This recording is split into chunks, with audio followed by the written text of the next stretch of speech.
Republican party of India पक्षाचे राष्ट्रीय अध्यक्ष माननीय दीपक भाऊ निकाळजे यांच्या आदेशावरून पक्षाच्या केंद्रीय कार्यालयामध्ये लक्ष्मी बंगला खेडानगर चेंबूर येथे दिनांक 22 नोव्हेंबर 2025 रोजी दुपारी 2 वाजता पत्रकार परिषद आयोजित केली होती। पत्रकारांशी संवाद साधताना रिपब्लिकन पार्टी ऑफ इंडिया पक्षाचे महाराष्ट्राचे राज्याचे महाराष्ट्र राज्याचे कार्याध्यक्ष माननीय बाळासाहेब पवार यांनी पक्षाचे राष्ट्रीय अध्यक्ष माननीय दीपक भाऊ निकाळजे यांच्या आदेशाने कुरुडवाडी नगर परिषद प्रभाग क्रमांक 1 चे अपक्ष उमेदवार रमेश भीमा व प्रभाग क्रमांक 2 चे अपक्ष उमेदवार आनंद रामचंद्र जानराव यांना पक्षाचे राष्ट्राध्यक्ष म्हणून इकडे यांचे आदेशाने पाठिंबा देण्यात आले व पक्षाचे अधिकृत उमेदवार प्रभाग क्रमांक 4 चे सारिकाताई गणेश घुगे यांना पुढील वाटचालीस शुभेच्छा दिल्या।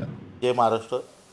आज रिपब्लिकन पार्टी ऑफ इंडिया केंद्रीय कार्यालयामध्ये राष्ट्रीय अध्यक्ष माननीय दीपक भाऊ निकाळजे यांच्या आदेशाने पत्रकारांशी संवाद साधण्यासाठी आपल्या सर्वांनी इथे बोलवले आहे। तुमचं सर्वांचं स्वागत। आजच्या या पत्रकार परिषदेमध्ये माझ्यासोबत आहेत आमच्या पक्षाचे नेते तानाजी मिसळे साहेब, नवी मुंबईचे कार्याध्यक्ष योगेश गोरे, जिल्हा अध्यक्ष राजेंद्र गायकवाड, कल्याण डोंबिवलीचे सुमित कनकुटे, कल्याण डोंबिवली दुसरे आमचे सहकारी नेमचंद वाघमारे आणि बाळा पाटील हे सर्व उपस्थित आहेत। आजची पत्रकार परिषद आयोजित करण्यामागचा उद्देश होता, तुम्हाला सर्वांना माहिती आहे की महाराष्ट्रामध्ये स्थानिक स्वराज्य संस्थांच्या निवडणुका चालू आहेत। नगर परिषद, नगरपालिका, नगरपंचायत या निवडणुकीला सामोरे जात असताना ज्या ज्या ठिकाणी आमच्या पक्षातील काही उमेदवार उभे आहेत व काही ठिकाणी अपक्ष उमेदवार आहेत, अशा उमेदवारांना राष्ट्रीय अध्यक्ष सन्माननीय दीपक भाऊ निकाळजे यांनी पाठिंबा दिलेला आहे। त्याचाच एक भाग म्हणून कुरुडवाडी नगर परिषदमध्ये आमच्या पक्षाचे पश्चिम महाराष्ट्राचे कार्याध्यक्ष गणेश घुगे त्यांच्या नेतृत्वाखाली काही अपक्ष उमेदवार आणि त्यांची स्वतः पत्नी या निवडणुकीमध्ये उभे आहेत। सारिकाताई गणेश घुगे या स्वतः आमच्या पक्षाचे अधिकृत उमेदवार आहेत आणि त्यांच्याबरोबरच आनंद रामचंद्र जानराव आणि मोठे रमेश भीमा प्रभाग क्रमांक 1 मध्ये हे उमेदवार उभे आहेत। ह्या उमेदवारांना पाठिंबा देण्यासाठी आजची पत्रकार परिषद बोलवलेली आहे। तर सर्वप्रथम प्रभाग क्रमांक 1 कुरुडवाडी नगर परिषद निवडणुकीमध्ये श्री मोठे रमेश भीमा हे निवडणूक लढवत आहेत। यांना आमच्या पक्षाच्या वतीने राष्ट्रीय अध्यक्ष दीपकभाऊ निकाळजे यांनी पाठिंबा दिलेला आहे। त्यांच्या आदेशानुसार आम्ही महाराष्ट्र प्रदेशच्या वतीने या मोठे रमेशला आम्ही पक्षाच्या वतीने पाठिंबा देत आहोत।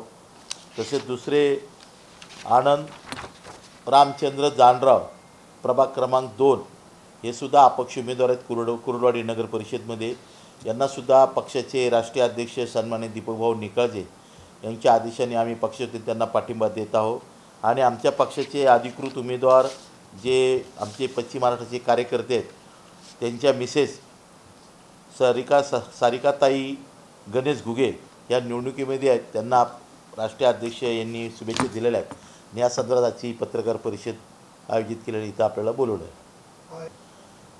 पाठिंबा देण्यामागचा उद्देश की आम्ही आता गेल्या 13 तारखेला राष्ट्रीय अध्यक्ष सन्माननीय दीपकभाऊ निकाळजे यांच्या अध्यक्षतेखाली राज्यातील प्रमुख कार्यकर्त्यांची बैठक आयोजित केली होती। त्या बैठकीमध्ये आमचे राष्ट्रीय महासचिव मोहनलाल पाटील साहेब, महाराष्ट्र प्रदेश अध्यक्ष सुनीताताई चव्हाण, महाराष्ट्राचे उपाध्यक्ष दादासाहेब ओवाळ, कैलास जोगदंड आणि तानाजी मिसळे आणि सर्व मान्यवर नेते उपस्थित। त्यामध्ये निर्णय घेण्यात आला की स्थानिक स्वराज्य संस्था या निवडणुकीमध्ये फक्त भारतीय जनता पार्टी जी मनोवादी विचारसरणीचा पक्ष आहे अशा पक्षाला पाठिंबा न देता स्थानिक स्वराज्याचे कार्यकर्ते त्यांनी स्थानिक लेवलला त्यांच्या हिताचा त्यांच्या अनुषंगाने त्यांना कोण पक्ष कामाला त्यांचा निर्णय घ्यायचा आणि निवडणुकीला सामोरं जायचं आहे।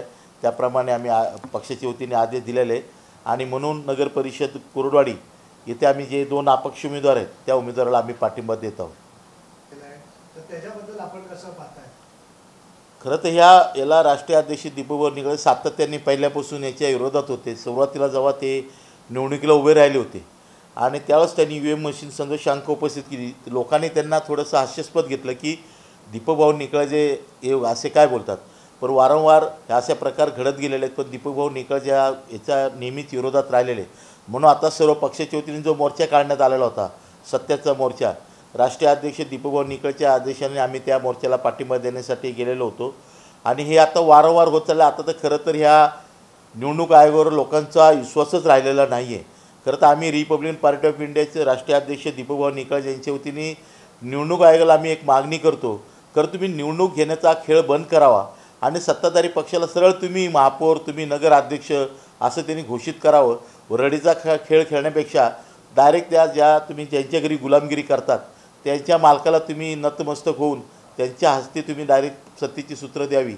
त्यामुळं आमचं ह्या जे मतचोरी त्याचं आमच्या पक्षाचे राष्ट्रवादीचं ठाम पहिल्यापासून मत होतं की कुठं ना कुठं गडबड होते ना। आज महाराष्ट्रात आणि देशातला लहान मुलगासुद्धा सांगतो की अशा प्रकारची मतचोरी होते, तर याचा आम्ही विरोधातच आहोत। असेल ते. निश्चितच जसे आपण बघितलं की प्रत्येक ग्रामीण भागामध्ये शहरामध्ये तेच प्रश्न आहेत, तेच समस्या आहेत, रस्त्याचे असतील, नाल्याचे असतील, गटाराचे असतील। आज काल आमचे मला वाटतं नवी मुंबईचे जिल्हा त्यांनी त्यांच्या मूलभूत प्रश्नावर त्यांनी वार्डावर ते स्वतः त्यांनी घेरावा घातला होता, तेच प्रश्न आहेत। पण आमचे जर उमेदवार निवडून आले तर निश्चित आम्ही चांगल्या पद्धतीने वार्डाला आपला वार्ड मूलभूत समस्या सोडण्यासाठी आम्ही कटिबद्ध राहू आणि लोकांच्या समस्या सोडण्यासाठी राष्ट्रीय अध्यक्ष दीपकभाऊ निकाळजे यांच्या आदेशाने आम्ही अग्रेसर राहू आणि प्रश्न सोडण्यासाठी सातत्याने प्रयत्न करू। राज्यात किती उमेदवार पार्टीचे उभे राहिले? खरं तर आम्ही ह्या नगर परिषद, नगरपालिका, नगरपंचायतमध्ये आम्ही फारसं लक्ष घातलेलं नव्हतं, कारण राष्ट्रीय अध्यक्षांनी आम्हाला आदेश दिले होते जिल्हा परिषद, पंचायत समिती आणि महानगरपालिकेवर आपण जास्त फोकस करायचा आणि ज्याची इच्छा आहे, ज्याची तयारी आहे त्या लोकांनी या नगर परिषद, नगरपालिका, नगरपंचायतमध्ये उभं राहायचं आहे। तर सध्या आम्ही जास्त फोकस न होता, खूप काही कार्यकर्ते असे उभं राहिले नाही। दौंडमध्ये आमचे पुन्हा जिल्हा अध्यक्ष सचिन खरात ते सुद्धा तिथे उभे आहेत आणि विन होणारे सिटीजन नगर परिषद कुर्डवाडीमध्ये आम्हाला आमचे तिन्ही सीट निवडून येतील अशी आम्हाला खात्री आहे। पण आम्ही जास्त फोकस महानगरपालिका, जिल्हा परिषद, पंचायत समिती ज्या आता होणाऱ्या ज्या निवडणूक आहेत याच्यामध्ये आम्ही ताकदीने आणि प्रत्येक जिल्हा परिषदमध्ये म्हणजे विदर्भ असेल, मराठवाडा असेल, कोकण असेल, सगळ्या भागामध्ये आम्ही आमचे उमेदवार उभे करणार आहेत आणि त्याच्यावर आमचं जास्त आता फोकस आहे। म्हणून आम्ही नगर परिषद, नगरपंचायत, नगरपालिकेमध्ये उमेदवार आमचे कमी प्रमाणात आहे। बऱ्याच लोकांनी जर समर्थन मागितलेलं आहे, पण आम्ही म्हटलं आमचे राष्ट्रीय अध्यक्ष दीपकभाऊ निकाळजे जे आदेश देतील, आम्ही काही आमच्या पक्षाची जी कोर कमिटीची बैठक आहे, केंद्रीय कोर कमिटीची बैठक आहे, उद्या आमचे महाराष्ट्रातील काही प्रमुख पदाधिकारी उद्या येणार आहेत, आम्ही याच्यावर चर्चा करून राष्ट्रीय अध्यक्षांचा आम्ही आदेश घेऊन पुढील नीती ठरवणार आहोत। की बऱ्याच लोकांनी समर्थन आजही परंड्या तालुक्यामध्ये तिथल्या शिवसेनेच्या प्रस्तावित उमेदवाराच्या विरोधामध्ये तिथे एक जनस्वराज आघाडी म्हणून त्यांनी ती स्थापन केलेली आहे, त्या लोकांनीसुद्धा मागितले। पण आम्ही म्हटलं आमच्या कोर कमिटीमध्ये आम्ही निर्णय घेऊ कुठं आपल्याला समर्थन देता येईल, कुठं आम्हाला प्रचारामध्ये उतरता येईल। पण जिथे जिथे शक्य होईल तिथे तिथे आम्ही मनोवादी विचारसरणीच्या लोकांच्या पक्षाला आम्ही समर्थन देणार नाही आणि भारतीय जनता पार्टीच्या पक्षाला तर कदापि कुठेच आम्ही समर्थन देणार नाही आणि त्यांच्यासाठी आम्ही कुठेच उमेदवार आमचे पाठिंबा देणार नाही, हे मात्र आमचं निश्चित ठरलेलं आहे। मी महाराष्ट्रातील सर्व मतदारांना एवढंच आवाहन करेन की महाराष्ट्रामधलं सगळं जे चित्र आहे आपल्या सगळ्या समोर आहे। आपल्याला माहिती आहे एका साईडला रडीचा डाव चालू आहे, आपल्याला दिसतोय की समोरचा माणूस हा खोड्या काढून म्हणजे सिटिंग करून जिंकतोय, पुढे येतोय, तर आपल्या सगळं डोळ्यासमोर आहे। आपल्याला महाराष्ट्राचा जर विकास करायचा असेल, महाराष्ट्राला जर पुढे घेऊन जायचं असेल तर महाराष्ट्रातील प्रामाणिक कार्यकर्त्याला, प्रामाणिक नेत्याला आपण साथ दिली पाहिजे।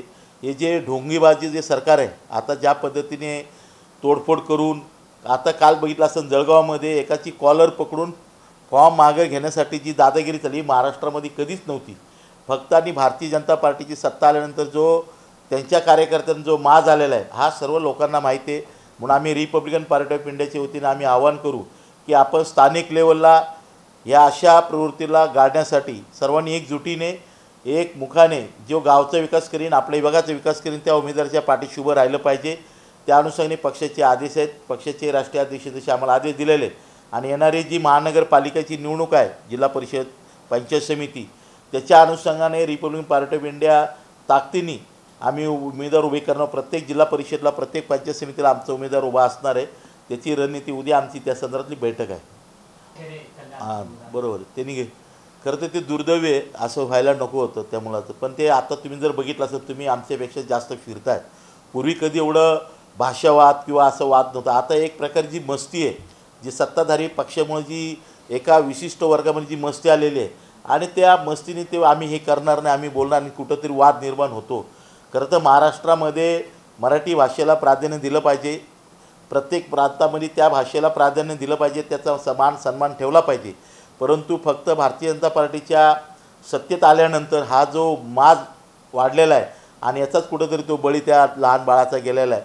त्याच्याबद्दल आम्हाला खेद वाटतो. आम्ही त्या अशी घटना घडली नाही पाहिजे. त्याच्या कुटुंबाचं आम्ही दुःखामध्ये आम्ही सर्वजण सहभागी आहोत. कारण तुम्ही आता एक काल इकडे एक मर्डर झाला एका शिवसेनेच्या एका कार्यकर्त्याचा. हे पूर्वी कधी असं नव्हतं, हे आताच का?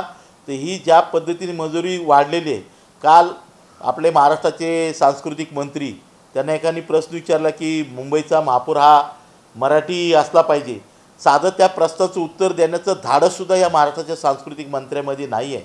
म्हणून महाराष्ट्रामध्ये मराठी माणसाचं जगला पाहिजे, मराठी माणूस टिकला पाहिजे आणि मराठी माणसाचा सन्मान केला पाहिजे. आपण कोणत्या भाषेच्या विरोधामध्ये नाही, कोणत्या प्रांतांच्या विरोधामध्ये नाही, पण ज्या ज्या भागात तुम्ही जाल त्या भागामध्ये त्या भाषेचा मान सन्मान ठेवलाच पाहिजे, असे आमचे राष्ट्रीय अध्यक्ष दीपक निकाळजे यांचा आदेश आहे आणि त्यांचं नेहमी आम्हाला त्या संदर्भातला सूचना असतं. CEN न्यूज, देश प्रदेश की ताजा तरीन खबरों के लिए CEN न्यूज को सब्सक्राइब करें और रहें पल पल की खबर से हर पल बाखबर.